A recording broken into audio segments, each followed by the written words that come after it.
യേശുവെ പോലെ ആകുവാൻ be like Jesus weekly devotional തോട്ട്സിലേക്ക് സ്വാഗതം. നമ്മുടെ കൂടെ ആരൊക്കെയുണ്ട് എന്നറിയാൻ എല്ലാവർക്കും ആഗ്രഹമുണ്ടാകും. പണവും പ്രതാപവും അധികാരവും ഉള്ളപ്പോൾ കൂടെ കൂടുന്ന പലരുണ്ടാകും.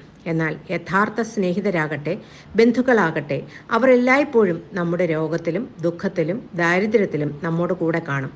എന്നാൽ അത്ഭുതമെന്ന് പറയട്ടെ, നാം സ്വപ്നത്തിൽ പോലും ചിന്തിക്കാത്ത ചിലർ നമ്മുടെ പ്രയാസഘട്ടത്തിൽ നമ്മെ സഹായിക്കാൻ മുന്നോട്ട് വരും. ഇവരുടെ സ്നേഹവും സഹായവും കണ്ട് അന്താളിച്ചു പോകുന്ന അവസ്ഥ നമുക്ക് ഉണ്ടായിട്ടില്ലേ?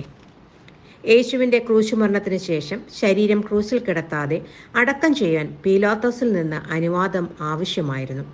യോഹന്നാന്റെ സുവിശേഷം 19 അധ്യായം 38 മുതൽ 42 വരെ വായിക്കുമ്പോൾ നമുക്ക് ഇത് കാണാൻ കഴിയും. അപ്പോഴാണ് യേശുവിൻ്റെ ഒരു രഹസ്യ ശിഷ്യനെപ്പറ്റി എല്ലാവരും അറിയുന്നത്. ഒരാളല്ല, 2 പേർ. അത് 4 സുവിശേഷകരും രേഖപ്പെടുത്തിയിട്ടുണ്ട്. അത് മറ്റാരുമല്ല, അരിമഥ്യയിലെ യോസഫ് എന്ന വ്യക്തിയായിരുന്നു. രണ്ടാമത്തേത് നിക്കോദിമോസും. ലൂക്കോസ് എഴുതിയ സുവിശേഷം 23 അധ്യായം 50 വാക്യത്തിൽ പറയുന്നു, യഹൂദ പട്ടണക്കാരനായിരുന്നു അരിമഥ്യയിലെ യോസഫ്. നല്ലവനും നീതിമാനും ദൈവരാജ്യത്തെ കാത്തിരുന്നവനുമായിരുന്നു, മന്ത്രിയുമായിരുന്നു. മർക്കോസ് സുവിശേഷം 15 അധ്യായം 43 വാക്യത്തിൽ പറയുന്നു, ശ്രേഷ്ഠ മന്ത്രി ദൈവരാജ്യത്തെ കാത്തിരുന്നവനെന്ന്. മത്തായി സുവിശേഷം 27 അധ്യായം 57 വാക്യത്തിൽ പറയുന്നു, ധനവാനും യേശുവിൻ്റെ ശിഷ്യനുമായിരുന്നു എന്ന്. യോഹന്നാനാകട്ടെ 19 അധ്യായം 35 വാക്യത്തിൽ പറയുന്നു, രഹസ്യ ശിഷ്യനെന്ന്. യേശു തിരഞ്ഞെടുത്ത 12 ശിഷ്യന്മാരുണ്ടായിരുന്നു. വേറെ 72 പേരെയും യേശു തിരഞ്ഞെടുത്തിരുന്നു. എന്നാൽ ആ ശിഷ്യന്മാരെല്ലാവരും ക്രൂശീകരണ സമയത്ത് യേശുവിനെ വിട്ട് യഹൂദന്മാരെ ഭയപ്പെട്ട് സ്വന്തം ജീവനെ പേടിച്ച് ഓടിമറിഞ്ഞപ്പോൾ ഇതാ ചില രഹസ്യ ശിഷ്യന്മാർ രംഗത്തേക്ക് വരുന്നു. ക്രൂശിതരുടെ ബന്ധുക്കൾ ആവശ്യപ്പെട്ടാൽ ഗവർണർക്ക് മൃതശരീരം വിട്ടുകൊടുക്കാം. അരിമഥ്യക്കാരൻ യോസഫ് ധൈര്യത്തോടെ പീലാത്തോസിനെ സമീപിക്കുകയാണ് ചെയ്തത്. സെൻഹദ്രിൻ സംഘത്തിൻ്റെ ആലോചനയ്ക്ക് അനുകൂലമല്ലാത്ത മന്ത്രിയായിരുന്നു ഈ യോസഫ്.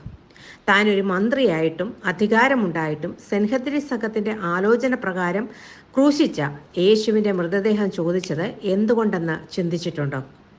സാധാരണ രീതിയിൽ അത് ചോദിക്കാനുള്ള ധൈര്യം തൻ്റെ അമ്മയായ മറിയയ്ക്കോ തൻ്റെ സ്വന്തം സഹോദരന്മാർക്കോ പ്രിയപ്പെട്ട ശിഷ്യന്മാർക്കോ ഇല്ലാതിരിക്കെ ഈ രഹസ്യ ശിഷ്യൻ ധൈര്യത്തോടെ ചോദിച്ചു. അങ്ങനെ അദ്ദേഹം ഒരു ചരിത്ര പുരുഷനായി മാറുകയും ചെയ്തു. എന്താണ് നമുക്ക് ഈ സംഭവത്തിൽ നിന്ന് മനസ്സിലാകുന്നത്? ഒന്നാമതായി, നാം അറിയുന്നതിനേക്കാൾ കൂടുതൽ സ്നേഹിതരും ശിഷ്യന്മാരും ക്രിസ്തുവിന് ഈ ലോകത്തിലുണ്ട്. അവരെ നാം അറിയുന്നില്ല, എന്നാൽ ദൈവം എല്ലാവരെയും അറിയുന്നു. എക്കാലത്തും ഒരു ശിഷ്യന് രഹസ്യമായിരിക്കാൻ കഴിയുകയുമില്ല. തക്ക സമയത്ത് ദൈവം അവരെ പുറത്തെടുക്കും. പഴയ നിയമത്തിൽ ഏലിയാവ് ദൈവത്തോട് പറഞ്ഞു, യഹോവയെ സേവിക്കുന്ന ഞാൻ മാത്രം ശേഷിച്ചിരിക്കുന്നു എന്ന്. എന്നാൽ ദൈവം ഏലിയാവിനോട് ഇപ്രകാരം പറഞ്ഞു, ബാലിൻ്റെ മുമ്പിൽ മുട്ടുമടക്കാത്ത 7000 പേരെ ഞാൻ ശേഷിപ്പിച്ചിരിക്കുന്നു എന്ന്. എന്നാൽ ഏലിയാവ് എന്ന പ്രവാചകൻ അത് അറിയില്ലായിരുന്നു. തക്ക സമയത്ത് ദൈവം അവരെ പുറത്തു കൊണ്ടുവന്നു. ലോകം മുഴുവൻ, സെൻഹദ്രിൻ സംഘവും റോമ ഗവൺമെൻറ്റും ശേഷം പുരുഷാരവും ചിന്തിച്ചു, യേശുവിനെ ക്രൂശിൽ തറച്ചു കൊന്നു, ഇനി എല്ലാം അവസാനിച്ചുവെന്ന്. എന്നാൽ യേശുവിൽ വിശ്വസിച്ച ഈ ക്രിസ്തു ശിഷ്യൻ അങ്ങനെ വിശ്വസിച്ചില്ല. കാരണം ദൈവരാജ്യത്തെ കാത്തിരുന്ന വ്യക്തിയായിരുന്നു യോസഫ്. ദൈവരാജ്യത്തെ യേശുവിലൂടെ വ്യക്തമായി കണ്ടു മനസ്സിലാക്കിയ യോസഫിന് ക്രൂശിൽ അവസാനിക്കുന്നതല്ല യേശു വിഭാവനം ചെയ്ത ദൈവരാജ്യമെന്ന് മനസ്സിലാക്കുവാൻ സാധിച്ചു. അതുതന്നെ അദ്ദേഹത്തിന് ധൈര്യം നൽകി. പ്രിയ ദൈവ പൈതലെ, ഈ യോസഫിൻ്റെ സ്ഥാനത്ത് നാം ആയിരുന്നുവെങ്കിൽ നമുക്കിത് ചെയ്യാൻ കഴിയുമോ? ജോലിസ്ഥലത്ത്, സ്നേഹിതരുടെ ഇടയിൽ, ബന്ധുമിത്രാദികളുടെ ഇടയിൽ, സ്കൂളിൽ യേശുക്രിസ്തുവിനെ ധൈര്യപൂർവ്വം ഉയർത്താൻ നമുക്ക് കഴിഞ്ഞിട്ടുണ്ടോ? ലജ്ജ കൂടാതെ ധൈര്യത്തോടെ യേശുവിൻ്റെ ശിഷ്യൻ എന്ന് പറയാൻ നമുക്ക് കഴിയുന്നില്ല എങ്കിൽ നാം ശരിക്കും ക്രിസ്തുവിനെ അറിഞ്ഞിട്ടില്ല, സ്നേഹിക്കുന്നില്ല, അനുഗമിക്കുന്നില്ല. രണ്ടാമത്തെ കാര്യം, ദൈവത്തിൻ്റെ ഉദ്ദേശങ്ങൾ നിറവേറ്റുന്നതിനുള്ള ഉപകരണങ്ങളെയും വ്യക്തികളെയും അന്നും ഇന്നും ദൈവം ഒരുക്കി വച്ചിട്ടുണ്ട്. യേശുവിൻ്റെ ശരീരം യഹൂദ മര്യാദ പ്രകാരം അഴുകാതെ സൂക്ഷിക്കേണ്ടത് എങ്ങനെയെന്ന് അറിയാവുന്ന അതിന് കഴിവുള്ളവരെ ദൈവം മുന്നമേ ഒരുക്കിയിരുന്നു. ഈജിപ്തുകാരുടെയും റോമക്കാരുടെയും അടക്കത്തിൽ നിന്ന് വ്യത്യസ്തമാണ് യഹൂദന്മാർ മൃതദേഹം അടക്കം ചെയ്തിരുന്നത്.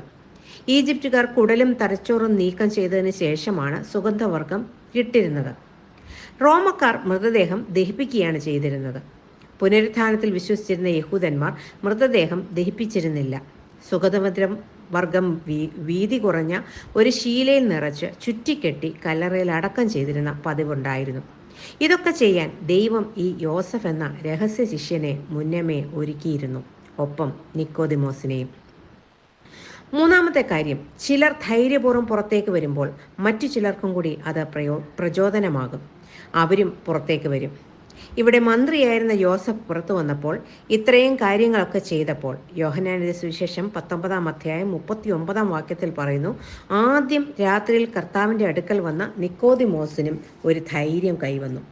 അദ്ദേഹവും 100 റാത്തൽ മൂറും അകലും കൊണ്ടുള്ള ഒരു കൂട്ട് കൊണ്ടുവന്നു. യോഹന്നാൻ മാത്രമേ ഈ കാര്യം പറയുന്നുള്ളൂ. ഇത്രയേറെ സുഗന്ധദ്രവ്യം കൊണ്ടുവന്നതിൽ നിന്ന് നിക്കോദിമോസിന് യേശുവിനോടുള്ള സ്നേഹവും ഭക്തിയും വെളിപ്പെടുന്നു. ഇതും ഒരു പ്രവചന നിവൃത്തിയാണ്.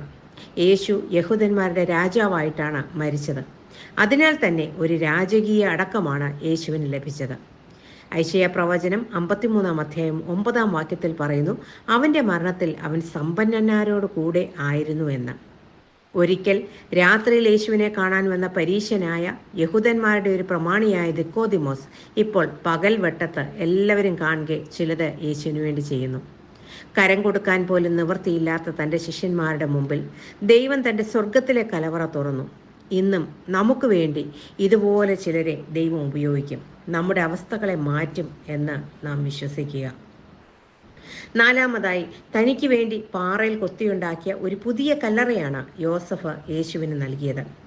ഈ ലോകത്ത് കല്ലറ കൊടുത്തിട്ടുള്ള ഒരു വ്യക്തിക്ക് പോലും അത് തിരികെ കെട്ടിയ ചരിത്രമില്ല, അരിമത്യക്കാരൻ യോസഫിനൊഴികെ.